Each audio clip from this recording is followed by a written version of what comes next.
बड़ी एक और खबर बता दें, जहां पर सीएम भूपेश बघेल ने भाजपा पर तंज कसा है।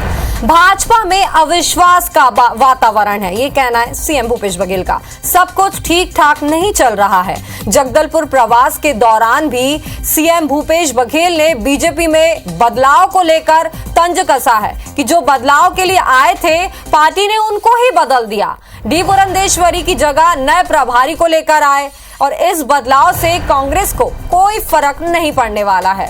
जितने भी स्थापित नेता बीजेपी में थे सबको दरकिनार किया जा रहा है। तो एक बड़ा बयान सीएम भूपेश बघेल द्वारा भाजपा पर तंज कसते हुए उन्होंने कहा है, बड़े नेताओं को दूर रखा गया है।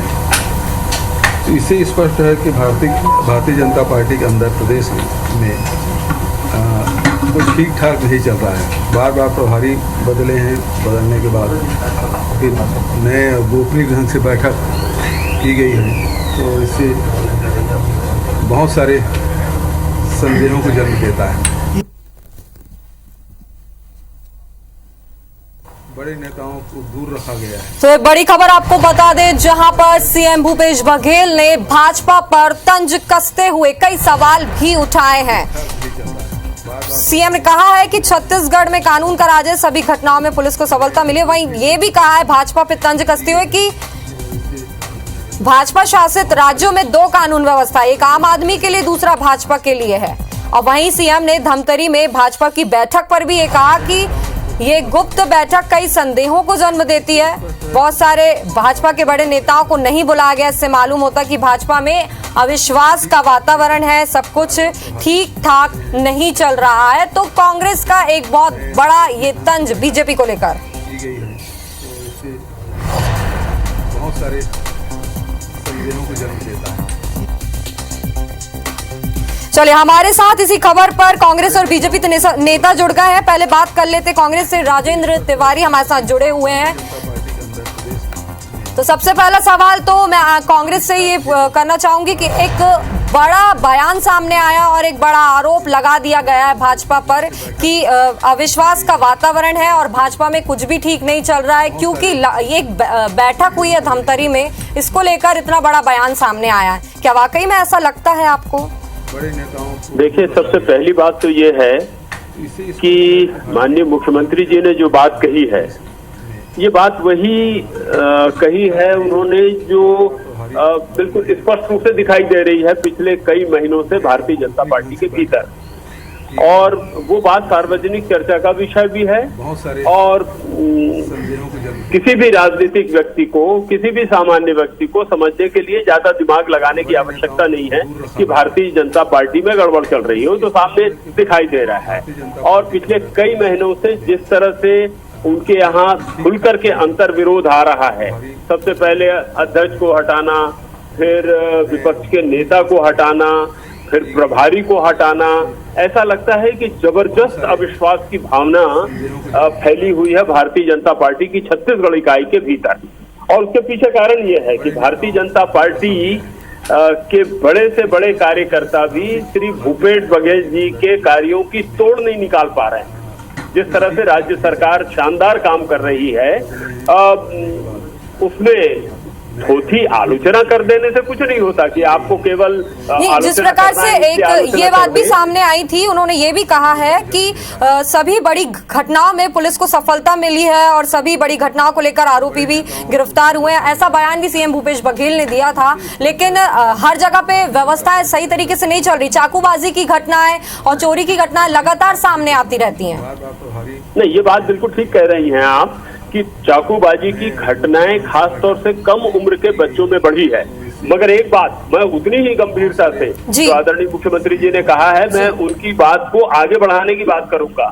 एक भी ऐसा प्रकरण बता दीजिए, एक भी प्रकरण जो बड़ा। हमारे साथ बीजेपी से विजय बघेल जी भी जुड़े हुए हैं, उनसे प्रतिक्रिया ले लेते हैं। सर, आप क्या कहना चाहेंगे? देखिए, मैं आपके माध्यम से मुख्यमंत्री को कहना चाहता हूं कि वो अपनी चिंता करे, बीजेपी की चिंता छोड़े। बहुत सारे और ये बीजेपी में क्या उनसे पूछ के करेंगे क्या किसको बुलाना है किसको नहीं बुलाना है, कौन अध्यक्ष रहेगा कौन प्रभारी रहेगा, वो तय करेंगे क्या? वो अपनी चिंता करते रहे। और अभी जो नवरात्रि बीती है ना, उसके बाद से शराब बहुत बिके हैं, और उसमें से भूपेश बघेल के हिस्से में कितना है उसको गिनना शुरू करें, क्योंकि उनको ना ये यात्रा चल रहा है राहुल गांधी का, वहाँ पे पैसा भी पहुंचाना है। ये अपनी चिंता करते रहे, यहाँ की चिंता छोड़िए। अभी कह रहे थे ना तिवारी जी, छोटे बच्चे के द्वारा चाकूबाजी हो रही है, तो जो गोलियां बिक रही है ना, नशे की गोलियां, उसी कारण हो रही है। 14-15 साल के बच्चे नशे की गोलियां खा रहे हैं। ये हाल है छत्तीसगढ़ में। हत्याएं, बलात्कार, क्या क्या नहीं हो रहे हैं। वो उसकी चिंता करे। हिमाचल जाना और अपने आकाओं से मिलने जाना बंद करे, थोड़ा कम करे। बीजेपी इस बार चुनाव जीतेगी, सरकार बनाएगी जी। भूपेश बघेल का सुपड़ा साफ होगा, कांग्रेस का सुपड़ा साफ होगा, ये समझ ले। जी चलिए, अब प्रतिक्रिया ले लेते, क्योंकि जिस प्रकार से देखा जा रहा है भाजपा में लगातार बदलाव होते जा रहे हैं और आगे जो चुनाव होने वाले उसको लेकर बैठकों का दौर दोनों ही जगह पर जारी है। कांग्रेस भी कर रही है, बीजेपी भी कर रही है, लेकिन कांग्रेस से मैं आपसे ये पूछना चाहूंगी राजेंद्र तिवारी जी कि उन्होंने कहा है कि आप अपनी चिंता करें, बीजेपी की चिंता छोड़ दे, क्योंकि बैठकों का दौर तो हर तरफ ही जारी है ना। हमको अपनी चिंता करने की आवश्यकता नहीं है, हमको छत्तीसगढ़ के विकास की चिंता है, और उसमें हम मनसा वाचा कर्मणा लगे हुए हैं भूपेश बघेल जी के नेतृत्व में। एक बात। दूसरी बात यह है कि भारतीय जनता पार्टी में जिस तरह की विशृंखलता दिख रही है, जिस तरह का बिखराव दिख रहा है, और जिस तरह से बड़े नेताओं की उपेक्षा दिख रही है, उसको आज उद्धृत किया है मुख्यमंत्री जी ने। डॉक्टर रमन सिंह जी की उपस्थिति क्या बताती है? बड़े बड़े नेताओं के नाम, डॉक्टर रमन सिंह जी के अलावा तमाम बड़े नेता हैं जिनके नाम मैं लगातार ले सकता हूं, मगर उतना समय नहीं देंगे आप कि जो उनके मंत्रिमंडल के पहले सदस्य रहे हैं, बड़े महत्वपूर्ण रहे हैं, जिन्होंने इस प्रदेश में भारतीय जनता पार्टी को नया आयाम देने का, मजबूती देने का काम किया है, उन सब को दूध में पड़ी मक्खी की तरह निकाल के फेंक दिया गया है। और जी जिस प्रकार से आप बोल रहे हैं कि आपकी सरकार भी हर जगह काम कर रही है, तो वहीं दूसरी तरफ अगर भाजपा बैठक कर भी रही है तो उसमें दिक्कत क्या है? उनकी अगर किसी भी मुद्दे को लेकर बैठक हो गई, आगे की रणनीति के लिए बैठक हो रही है, तो उसमें दिक्कत क्या है? हमको दिक्कत नहीं है। वो एक शब्द है ना, दम मारो दम, तो उनको दम लगाने दीजिए। और अच्छा भी है, क्योंकि विपक्ष अगर ऐसा लुंज पुंज, जो छत्तीसगढ़ में भारतीय जनता पार्टी की हालत है, ऐसा अगर लुंज पुंज बिल्कुल निस्तेज वाला विपक्ष रहेगा तो हमको भी मजा नहीं आता। विपक्ष में थोड़ी जान होनी चाहिए। दुर्भाग्य से वो बिल्कुल नहीं दिखाई देता है। जी विजय जी से आप प्रतिक्रिया ले लेते हैं, आप क्या कहना चाहेंगे सर?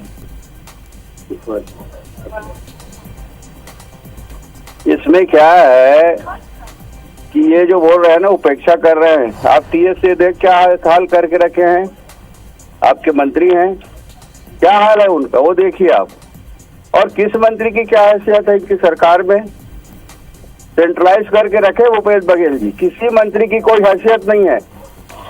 ये पूरे छत्तीसगढ़ देश है। केवल वो स्थिति केवल दिल्ली में है भाई साहब। अरे दिल्ली में नहीं है भाई साहब, ये शिवदेव जी की दर्द और पीड़ा पूछिए वहाँ जाके। नहीं विजय भाई, आप को मालूम है कि वहाँ दिल्ली में कैसा चल रहा है। तिवारी जी आप देखिए, उसमें रखता हूँ ना, अरे इसको डाल। चलिए, वार और पलटवार का सिलसिला तो लगातार जारी रहेगा, तंज कसने का भी सिलसिला लगातार ही जारी रहेगा, लेकिन ये तो 2023 और 24 के चुनाव में ही पता चलेगा कि जीत की सुई किस पार्टी में जाकर अटकती है और रुकती है। फिलहाल तमाम जानकारी और बातचीत के लिए आप दोनों का ही बहुत बहुत शुक्रिया।